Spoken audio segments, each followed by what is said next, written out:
মাসে সবচাইতে কষ্ট হয় কাদের জানেন? আরে বাবা আমরা রিচার্জ করে দেখেছি, আমি এমনি বলছি না, এসব রিচার্জ আমাদের আছে। রোজার মাসে সবচাইতে কষ্ট হয় যারা আল্লাহ পাকের বিড়িখোর। হ্যাঁ এটা তো চুপ বলো না, চুপ করো। যারা একটু বিড়ি খায়, একটু সিগারেট খায়, খৈনিখোরগুলো একটু কষ্ট পায়। আচ্ছা আমি একটা কথা বলছি, আপনারা রাগ করবেন না তো? আচ্ছা ধরলাম ইফতার করতে এলেন, ইফতার করতে এসেছেন, মসজিদে ইফতার হয় না?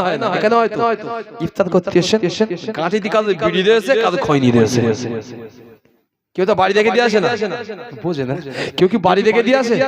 বাড়ি থেকে দিয়ে সব দিয়ে আসে, কেউ পকেটে, কেউ গাঁটি দিয়ে রাখে বিড়ি খৈনি। ধরলাম ইফতার করলেন, আচ্ছা জি তো কাঁটিতে কিংবা পকেটে রাখলেন বিড়ি বা খৈনি, নেশা কোনো অসুবিধা নেই, করছেন। এখন প্রশ্ন হলো ওই অবস্থা আল্লাহর কাছে দোয়া চাচ্ছেন, আল্লাহ আমার মাফ করে দিও, আল্লাহ আমার রোজা কবুল করে নিও, আল্লাহ দাতার ইফতারি কবুল করো, আল্লাহ বালা মুসিবত দূর করে দিও। আল্লাহ বলতে দেখ পকেটে হাত দিয়ে দেখ, ফেরেশতা বলতে সব না আছে পকেটে তো বিড়ি। আমি মিথ্যা বলছি না, আল্লাহ সাক্ষী রেখে বলছি।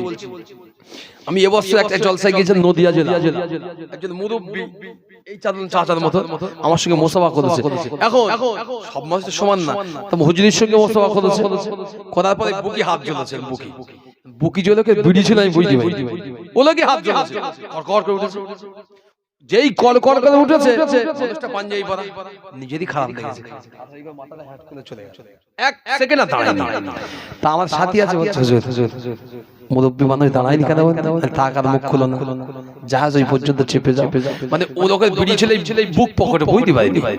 আর হুজুরের সাথে মোসাফা করে যে ডলার জিনিস না ওদের ডলে ফেলেছে, আর যেই ডলেছে বিড়ির উপরে চটচট করে, বিড়ি তো আমার ভাই না যে হুজুর থেকে আমি আওয়াজ করবো না, ওর যা কাজ সেটাই করেছে, চটচট করে আওয়াজ হয়েছে, ও বুঝতে পেরেছে বিড়ি সর্বনাশ। আমি এমনও ব্যক্তি দেখেছি, আমি এমনও মুসল্লির দেখেছি, আমি এমন মুরব্বির দেখেছি বিড়ি সিগারেট খৈনি গুটকা পকেটে করে নামাজ পড়তে ঢুকেছে, নিয়ত করে আল্লাহু আকবার, হাত দিয়ে দেখে বিড়ি দিয়েছে, আবার নিয়ত ছেড়ে বাইরে গিয়েছে কি ফাঁসিলি দেখে আবার এসে নামাজ পড়তে ঢুকেছে। আবার এমন ব্যক্তিকে দেখেছে, তা বলছি না, আপনি আমার কথাটা মজাক নিতে পারেন, আমি মজাক করছি না আপনাকে। এমন ব্যক্তি আছে নেশার জিনিস কাছে নিয়ে ইমামের পিছনে গিয়ে বলছে ইক্তাইতু বিহাযাল ইমাম, আল্লাহু আকবার। আপনার কি মনে হয় আমি ইমাম, উদাহরণ আমি ইমাম বলে ধরা পড়ে গেছি? তো সোজা জিনিস নয়, কোরআনটা খুলে দেখেন 30 নম্বর পারা, আল্লাহ বললেন সুম্মা লা তুসআলুন্না ইয়াউমা ইযিন আনিন নাঈম, আমি আল্লাহ আমার কাছে যখন আসবে 7টা অঙ্গ প্রত্যঙ্গ থেকে হিসাব নেব। কথা বললাম 7টা, তখন জবানা চালাতে পারবেন না, ও হাফিজুল লিসান, এই জিহ্বার টুকরো জবান তো আল্লাহ লাগাম লাগিয়ে দেবে, জবান চলবে না, হাত বলে দেবে কি করেছেন, যে হাত দিয়ে বিড়ি ধরিয়েছেন বলে দেবে। তো রমজান মাসে কষ্ট খুব পেয়ে বিড়ি খোরগুলো শুধু নামাজ পড়ার অপেক্ষায়, 2 রাকাত পড়তে পারলেই হয়, একেবারে ইমামের পরে সুন্নত 2 রাকাত, নফল পড়ে না, গেছে ও সারা দিনের কষ্ট মানে একটা টানেই সুখ। জি কেউ বলে হুজুর মিথ্যা বলছি না, সমবয়স্ক অনেকে আছে মানে হুজুর আমরা ইফতার থেকে নিয়ে তারাবি পর্যন্ত 3-4টা করে মেরে দেয়, 1 ঘন্টা সময় তো উঠি 3-4টে 5টা, আমি সিয়ারি পর্যন্ত তাহলে হাফ বান্ডিল 1 বান্ডিল চলে যায়, না যে সময় পায় তারাবি পড়ে বাড়ি ফিরে যাচ্ছে, বাইরে গিয়ে ধরিয়ে দিচ্ছে গল্প করতে।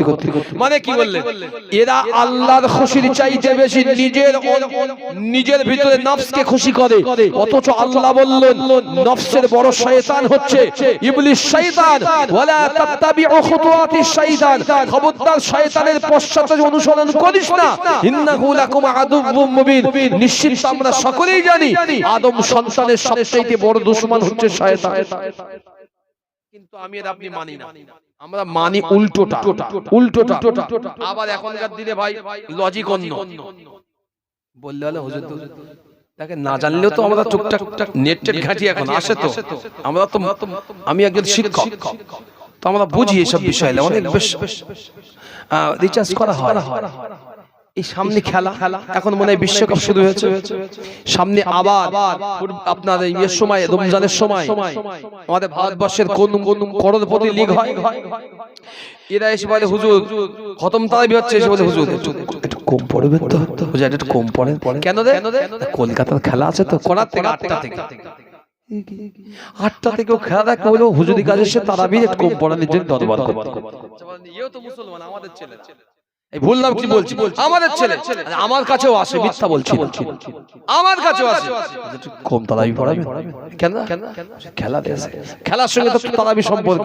হুজুর যদি একটু অল্প পড়াতেন 9টার ভিতরে শেষ হয়ে যেত। ও বুঝে নিয়েছে এই আমার দায়েরা, কিন্তু মহান আল্লাহ বললেন বান্দা আমি তোর জন্য কত রহমত দিয়েছি তুই জানিস না, আমি তোর জন্য সব কিছু দিয়েছি, তুই তো আমার কাছে একবার আয়, ওয়াসজুদু ওয়ারকাউ মা'আর রাকিঈন, বান্দা আমার রহমতের দরবারে একবার সিজদা কর না, বান্দা মাথাটা ঝোঁকা না, বান্দা মাথা ঝুঁকি একবার আমার কাছে বল না আল্লাহ আমি গুনাহগার, একবার আমার কাছে তাসবিহটা পড়ে বল না, চোখের পানিটা জমা দিয়েছি আল্লাহ আমি বড় গুনাহগার, আল্লাহ সারা দিনের গুনাহ আমার বোঝাই, সারা জীবনের গুনাহ মাথায় বোঝা, আল্লাহ তুমি maaf করে দাও। ও বান্দা আমি তো আল্লাহ, আমি তো সৃষ্টি করেছি, খলাকাল ইনসান মনুষ্য জাতিকে আমি আল্লাহ লাকাদ খলাকাল ইনসানা ফি আহসানি তাকবীম, আমি আল্লাহ সৃষ্টির সেরা করেছি, আমি তো আল্লাহ চাই না তোকে maaf করব না, আমি আল্লাহ চাই না তোকে জাহান্নামে দেব না, তুই আমার কাছে চা না, বান্দা তুই চাস না কেন? বান্দা চাইবেটা কোথায় চাই? 11:30 12টা বাজছে, ফ্রি ফায়ারে বান্দা শুধু হাতের গেম খেলছে, বান্দার মনে পড়ে না তাহাজ্জুদের সময় হয়েছে, আল্লাহর কাছে পাটিটা বিছিয়ে একটু নামাজ পড়ি, আল্লাহর কাছে দুপুরটা চোখের পানি জলে জমা না, বান্দা রাতের অন্ধকারে ফ্রি ফায়ার খেলতে ব্যস্ত, কিন্তু বান্দা আল্লাহকে চিনতে পারলো না। আর এজন্যই আল্লাহ, আমি ছোট্ট সংক্ষিপ্ত কথা বলছি, এটা এজন্যই আল্লাহ বুঝি আমাদের মতো কিছু মাত্র ঈমান আনা সামান্য ঈমানদার ব্যক্তি হিসাবে আল্লাহ আমাদের পরীক্ষাগুলো বেশ সুন্দর করেই নিচ্ছেন। আল্লাহ বলেছেন বান্দা তুই যখন আমাকে ভুলবি, আমার দ্বীনকে ভুলবি, আমার হাবিবকে ভুলবি, আমার ইতাআত করবি, হাবিবের ইতাআত করবি, আমি আল্লাহ কিচ্ছু করব না, সামান্য একটা কাজ করব, আমি আল্লাহ সেই যুগে জালিম বাদশা পাঠিয়ে দেব, তোর ছোটার আর ভমর থাকবে না।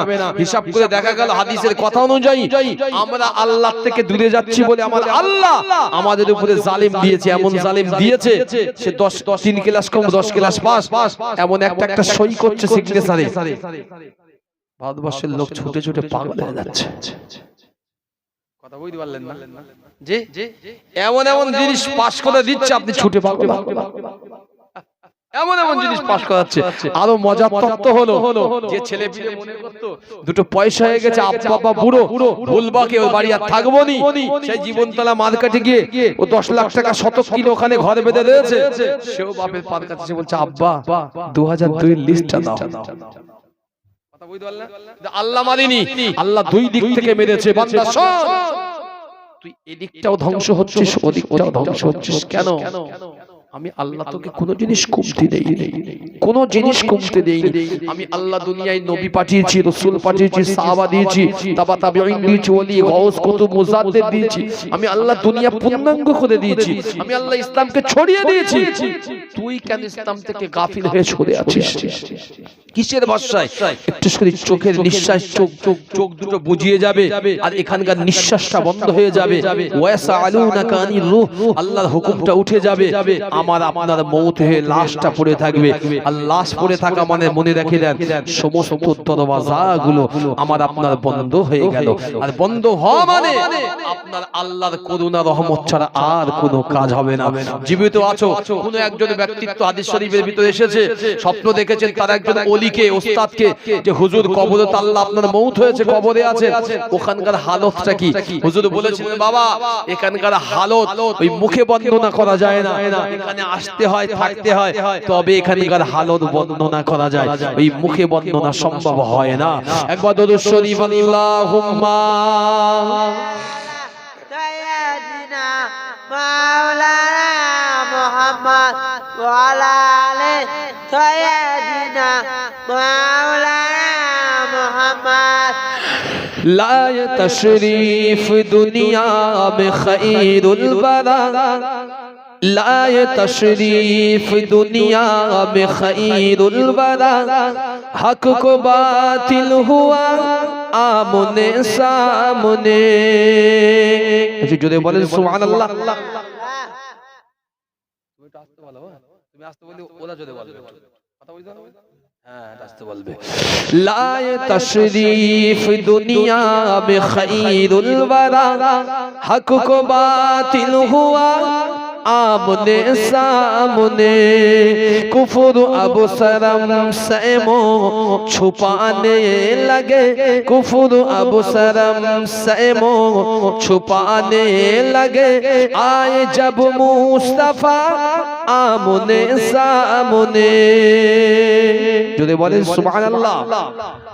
चांद से खूबसूर है रुखे मुस्तफा, उनको देखा तो ये आयशा ने कहा, चांद से खूबसूर है रुखे मुस्तफा, उनको देखा तो ये आयशा ने कहा, फीकी फीकी सी लगती थी उनकी जिया, फीकी फीकी सी लगती थी उनकी जिया, चांद जब तक रहा आमने सामने।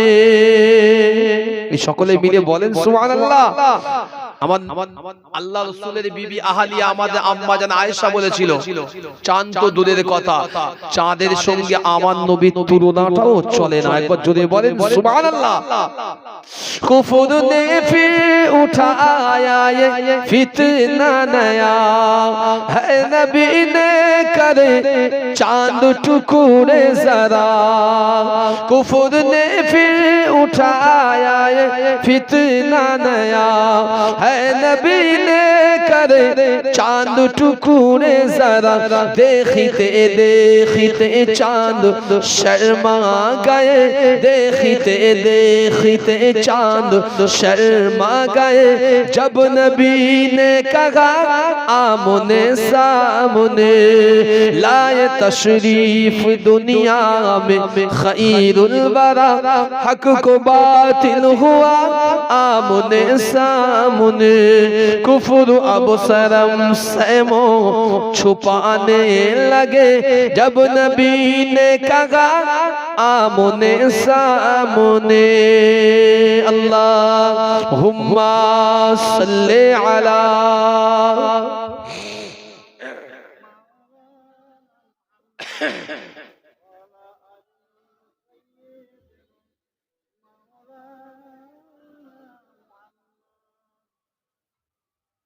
আসুন এবার একটু অন্যদিকে একটু বলি, অনেক তো হলো ওদিকে।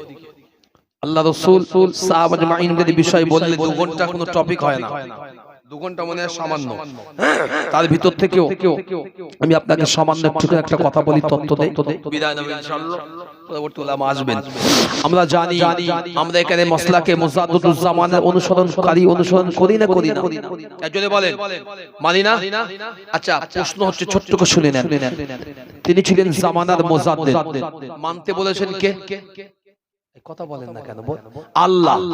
সুন্দর বলেছেন, আল্লাহ মানতে বলেছেন। অনেকের প্রশ্ন হয় আল্লাহ মানতে বলেছেন মুজাদ্দিদ, হ্যাঁ, আতিউল্লাহ ওয়া আতিউর রাসূল ওয়া উলিল আমরি মিনকুম। আল্লাহ, আল্লাহ রাসূল এবং উলিল আমরদেরকে আমার আল্লাহ মানতে বলেছেন, আনুগত্য করতে। যদি বলেন সুবহানাল্লাহ। আমার আল্লাহ না বললে আমরা কোনো দলিলবিহীন মানি না। আমরা যাকে মানি তিনি হলেন ফুরফুরার পীর, জামানার মুজাদ্দিদ পীর আবু বকর সিদ্দিক রাহমাতুল্লাহ আলাইহি। ঠিক না বল? তার একটা আওলাদ কাইয়্যিমুজ জামান বড় হুজুর পীর রাহমাতুল্লাহ আলাইহির ছোট সাহেবজাদাই কদিন হচ্ছে ইন্তেকাল করে মাটির মঞ্জিল হয়ে গেলেন। ঠিক না বল? হচ্ছে আমরা যারা মানি ফুরফুরার পীর, তাকবীর দেন, নারায়ে তাকবীর, নারায়ে তাকবীর, নারায়ে তাকবীর। সিলসিলায়ে হক মুজাদ্দিদুল জামান, দাদা পীরের হক সিলসিলা উলামায়ে হযরত গান, নারায়ে তাকবীর, নারায়ে তাকবীর। জনাব হযরত মাওলানা হিজবুল্লাহ আকুন্দি সাহেব বলুন জিন্দাবাদ, নারায়ে তাকবীর।